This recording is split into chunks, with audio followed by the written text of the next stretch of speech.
Okay, so today we're prepping a counter, getting it ready to do a layer of epoxy, which is a very inexpensive way of redoing your kitchen or your bathroom without having to replace the granite. We're going to lay it right over the existing granite, but the most important thing prior to applying the epoxy is to make sure the kitchen countertop is extremely clean and grit-free, and then you want to sand lightly over it with 220 grit, which is what I'm doing right now.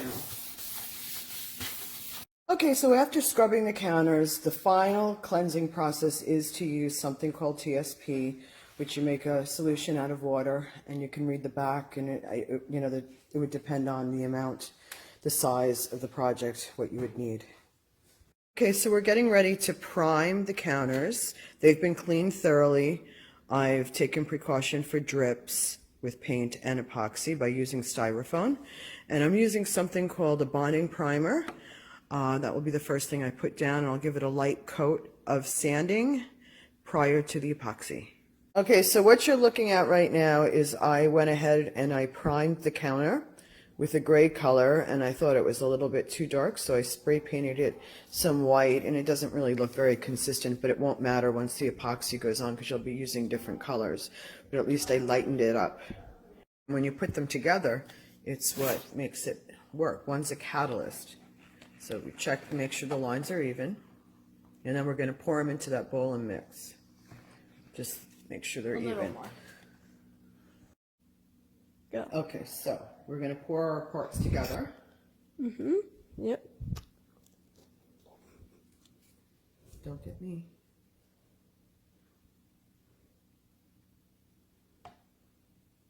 Okay, that's one. That's the thinner side. Okay. These should be short clips. Okay. Ouch. So I'm just scraping everything out of this cup. That's the hardener. And just make sure I got everything out of this cup too. Don't want to waste anything. Okay, so now we're going to mix it for 2 minutes. We're going to mix it really good. Using the same bowl that I always use. You can just let your bowl dry when you're finished. Empty it and let it dry with the epoxy leftovers in it, and it will be just fine for next use. So I'm going to mix it really good, making sure I get the sides. It's like baking a cake. And what it looks like when it's done, that's what it looks like right now, and then that's what it's going to look like at the end. Hopefully. Hopefully. Yeah. Okay, so I'm mixing and mixing. You can stop now.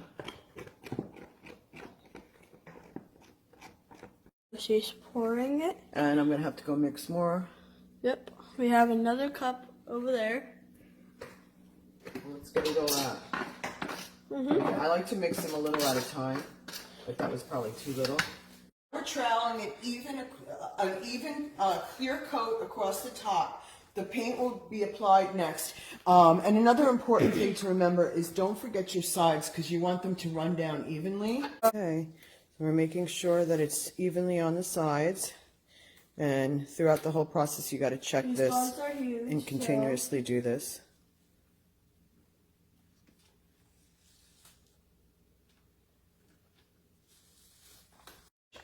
One cup, yeah. And they're both even. Pouring it in. Now I'm not using that. I'm not using that much black, so I'm only going to go like that far up with the black. Now, the one that I'm going to use the most is the white. So I want to get a good portion in there. Okay. And then I'm going to do the gray. And these are pigmented minerals purchased from Stone Coat countertops. Okay, so we just did a pour. And we're continuing it. Madison's going to pour out some white, which will mix really nice with the colors that are already there, and then I'm going to add some black. Okay, get it all out.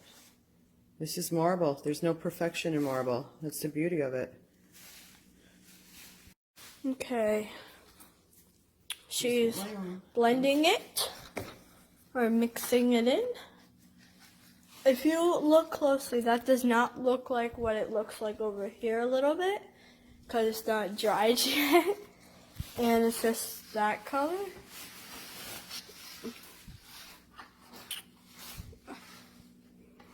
Getting rid of the lines from the trowel right now, and the air bubbles at the same time.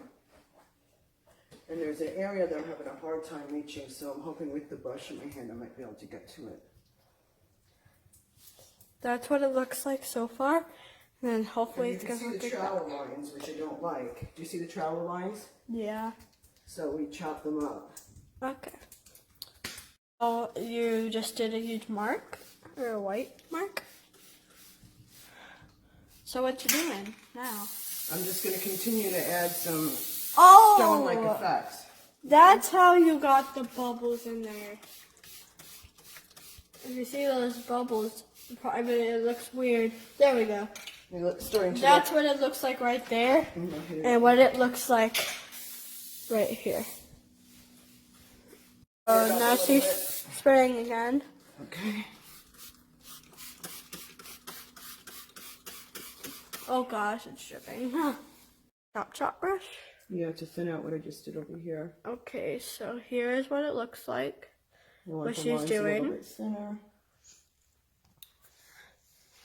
See how it's blended in right there? So this is what it's supposed to look like over So here. if the lines are too... So that's what it's supposed to look like. If you see the black, that's what she's doing over there. So that's what she's got so far. And we'll keep you updated. Doing the flame thingy. The flamethrower? We're getting rid of all the bubbles now. And we can sort of move, that's the rubbing alcohol. Oh gosh. That's okay. I That's think just the rubbing alcohol. It's if you're fine. gonna do this at home, Get an adult. yeah, get an adult. Ugh. Well, if you are an adult, maybe get another adult to help you.